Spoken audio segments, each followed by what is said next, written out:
যারা মুমিন হবে, যারা মুসলমান হবে, যারা কোরআনের সৈনিক হবে, যারা কোরআনের খাদেম হবে, এরা কোনোদিন মৃত্যুকে ভয় করবে না।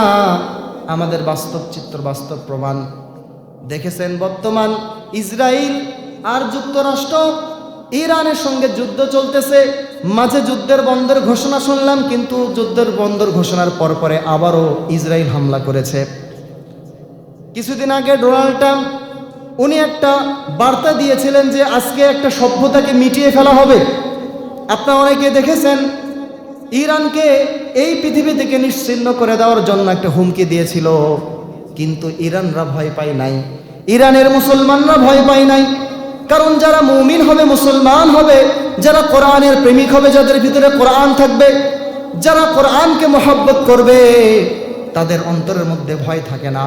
তারা মৃত্যুর সঙ্গে আলিঙ্গন করার জন্য সর্বদা প্রস্তুত।